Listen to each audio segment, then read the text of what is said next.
नमस्कार दोस्तों। क्या इस देश की विदेश नीति अब सुप्रीम कोर्ट तय करेगा? सुप्रीम कोर्ट तय करेगा कि पाकिस्तान के साथ कैसे संबंध होने चाहिए, इसराइल के साथ कैसे संबंध होने चाहिए, चीन के साथ कितना व्यापार होना चाहिए, श्रीलंका का हाल कैसे सुधारना है और बांग्लादेश में जो हो रहा है उसे कैसे देखना है। ये अब सुप्रीम कोर्ट तय कर सकता है। जी हाँ, बहुत जल्द आप ये सुन सकते हैं कि सुप्रीम कोर्ट के जजेस जो हैं धीरे धीरे विदेश मंत्रालय संभालेंगे। वैसे तो वो कई दिनों से उनके मन की ये कुंठा है कि वो सरकार ही चला लें, लेकिन इस बार थोड़ा थोड़ा ये दिखने लगा है। जो आज तक 70 सालों में कभी नहीं हुआ कि सुप्रीम कोर्ट कभी सरकार को ज़्यादा आंख दिखा सके, वो अब हो रहा है। पिछले 70 सालों में सुप्रीम कोर्ट की मजाल नहीं होती थी कि वो इस तरीके से सरकार के कामों में हस्तक्षेप करे, लेकिन पिछले 10 साल से केवल हस्तक्षेप हो रहा है। तो इन सभी चीज़ों के ऊपर थोड़ा डिस्कशन करने की कोशिश करेंगे। इस देश में एक वकील है प्रशांत भूषण, जो ऐसे वकील हैं जो पब्लिक इंटरेस्ट लिटिगेशंस यानी पीआईएल सुप्रीम कोर्ट में दायर करते हैं। बड़ी अच्छी बात है, ये करना भी चाहिए।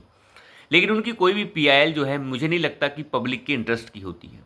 ये वही वकील है जो ये दावा कर रहा था कि जम्मू कश्मीर को जो है वो पाकिस्तान को दे देना चाहिए, वो हमारा काम, हमें चाहिए ही नहीं, और पीओके हमें नहीं चाहिए, हमें कुछ नहीं चाहिए। ये तो ये कहता था कि जम्मू कश्मीर के अंदर तो जनमत संग्रह करा लेना चाहिए। इस टाइप का वकील पहले ही आम आदमी पार्टी का हिस्सा भी रह चुका है। अभी प्रशांत भूषण ने एक पीआईएल दायर की है अपने चट्टे बट्टों के साथ, उसमें कांग्रेसी चट्टे बट्टे भी शामिल हैं, कि इजराइल को जो हम हथियार दे रहे हैं, हालांकि भारत की औकात नहीं है कि वो इजराइल को हथियार दे सकें। इस तरीके की वाहियात पीआईएल लेके मुझे नहीं समझ आता क्या, लेकिन मंशा समझिए। उनका कहना है कि भारत जो इजराइल को हथियार दे रहा है और जो मदद कर रहा है ये गलत है और सुप्रीम कोर्ट इसके ऊपर तुरंत प्रभाव से रोक लगाए। ये पीआईएल वो लेके गए हैं सुप्रीम कोर्ट के अंदर, और सुप्रीम कोर्ट जो हमारे माननीय हैं, माय लॉर्ड हैं, उन्होंने इस पीआईएल को एक्सेप्ट कर लिया। कायदे से उन्हें ये पीआईएल एक्सेप्ट नहीं करनी चाहिए थी, क्योंकि विदेश नीतियों का सिस्टम देखना, विदेश नीति कैसी हो, किसे हथियार देना नहीं देना, ये सुप्रीम कोर्ट के इंटरेस्ट की बात नहीं है। सुप्रीम कोर्ट कोई चुनी हुई सरकार नहीं होती है। सुप्रीम कोर्ट एक अलग कंसेप्ट है संविधान का, जहाँ पे संविधान की जो एस्पेक्ट्स हैं उनको जो है संभाल के रखा जाता है, उनके साथ कोई छेड़खानी ना हो पाए उसे देखा जाता है, ना कि देश की विदेश नीतियाँ और ये और वो इन चीज़ों के ऊपर डिस्कशन शुरू हो जाएगी। खैर, इस सभी चीज़ों को छोड़कर अलग, तो ये दोनों के दोनों तीनों जो व्यक्ति हैं ये अपनी पीआईएल लेके गए हैं वहाँ पर।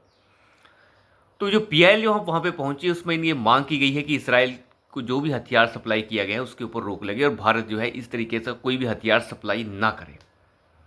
अब मंशा देखिए, मंशा ये है कि वैसे तो भारत की कोई औकात ही नहीं है कि वो इसराइल को कुछ दे सके, खास तौर पर टेक्नोलॉजी के मामले में। देखिए, टेक्नोलॉजी में इसराइल बहुत आगे है, लेकिन उन्हें भी पता है कि भारत कुछ खास नहीं दे रहा था। फिर क्यों? वो इसलिए ताकि भारत की जो दोस्ती इसराइल के साथ है उससे बदनाम किया जा सके, उसे टेम्पर किया जा सके, उसके ऊपर एक धब्बा लगाया जा सके। जो इसराइल हमारे साथ हमेशा से ही खड़ा रहा, चाहे कभी कारगिल का युद्ध हो, चाहे 1971 का युद्ध हो, हमेशा ही इसराइल खड़ा रहा। लेकिन कभी भी इसराइल ने हमारे दुश्मन मुल्कों का साथ नहीं दिया, और उसी इसराइल की दोस्ती को भारत के साथ टेम्पर कैसे किया जाए ये उसका षड्यंत्र है।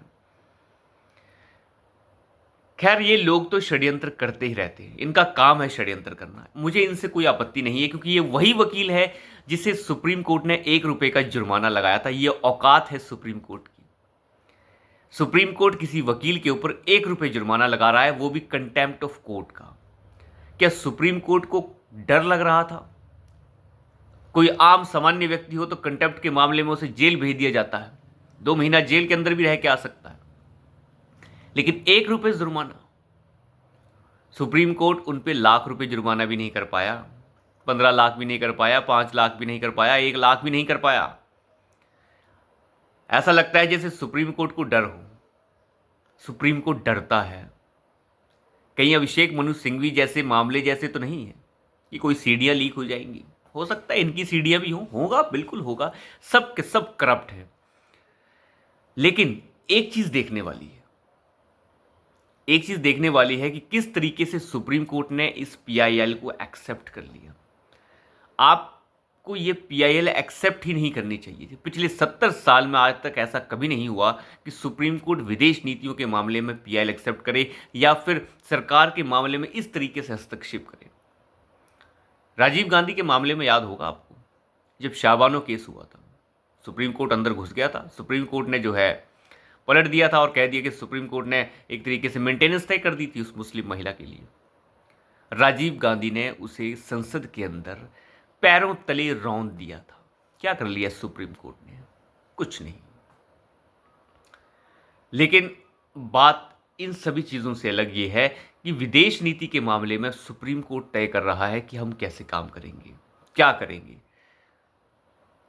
मुझे लगता है कि सरकार को अपना पक्ष सुप्रीम कोर्ट में रखना चाहिए और वो भी इस तरीके से रखना चाहिए कि सुप्रीम कोर्ट के अधिकार क्षेत्र में ये नहीं है कि वो देश की विदेश नीति के बारे में कुछ भी डिस्कशन सुप्रीम कोर्ट के अंदर करे। यही क्लियर कट स्टैंड अंदर होना चाहिए। अंदर जाकर इसके ऊपर बहस शुरू कर देना, इसका मतलब ये होगा कि सरकार भी सुप्रीम कोर्ट के साथ सुप्रीम कोर्ट के अंदर इन्वॉल्व हो गई है। विदेश नीति किसके साथ कैसी होगी ये सुप्रीम कोर्ट कभी तय नहीं कर सकता, क्योंकि सुप्रीम कोर्ट के जो देखने का एक नज़रिया है, जो उसके सोचने की एक क्षमता है, वो देश के अंदर एक संविधान के दायरे में रहती है। उसका काम ये नहीं है कि वो कहाँ पे किस देश में किस तरीके से क्या हो रहा है उसको परख सके।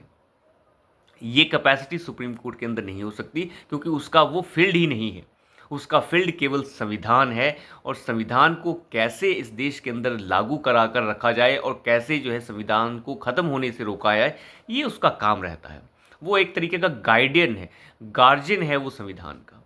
और साथ में इसके सिवाय जो देश के अंदर जो गतिविधियाँ होती हैं उनके ऊपर थोड़ा बहुत जो है नज़र रखना, ये सुप्रीम कोर्ट का काम है। लेकिन इस तरीके से नहीं। लॉ एंड ऑर्डर का काम है सुप्रीम कोर्ट का, लेकिन लॉ एंड ऑर्डर को मेंटेन करना नहीं। लॉ एंड ऑर्डर को लॉ एंड ऑर्डर के बारे में काम होता कैसे है वो बता देना। लागू तो सरकार कराएगी, सुप्रीम कोर्ट की बस का नहीं है कि वो नीचे जाके पुलिस से कहे कि आप ऐसे करो। वो तो एक गाइडलाइन बना सकता है, इंस्ट्रक्शन देता है, लेकिन विदेश नीति कैसे होगी।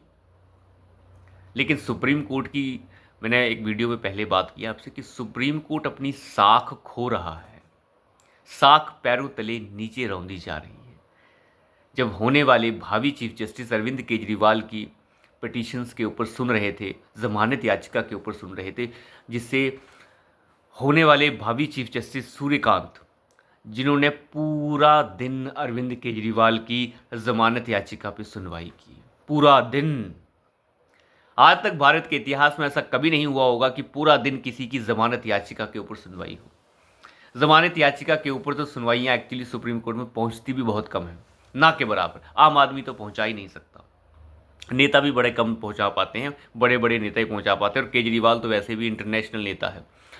तो वहाँ पर ये पहुंची और जस्टिस सूर्यकांत वहाँ ये कह रहे हैं कि अभिषेक मनु सिंघवी साहब, जो केजरीवाल के वकील हैं, कि हमने पूरा दिन केजरीवाल के केस को सुना, क्या किसी आम व्यक्ति को भी इस तरीके से सुना जा सकता है?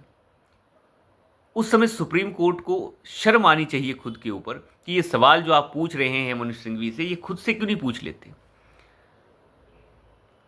आखिर औकात ये हो गई है सुप्रीम कोर्ट की कि एक सफेद पोश नेता की जमानत याचिका को पूरा दिन सुना जाए। कितना बुरा हाल है, और ये सवाल खुद से ना पूछ के उसके वकील से पूछ रहे हैं। ये है सुप्रीम कोर्ट की आज की औकात, और ये बहुत गलत हो रहा है। इससे गलत मैसेज जाता है, क्योंकि दिख तो सामने यही रहा है कि आपके बस का कुछ नहीं है। तो अभी के लिए इतना ही। धन्यवाद।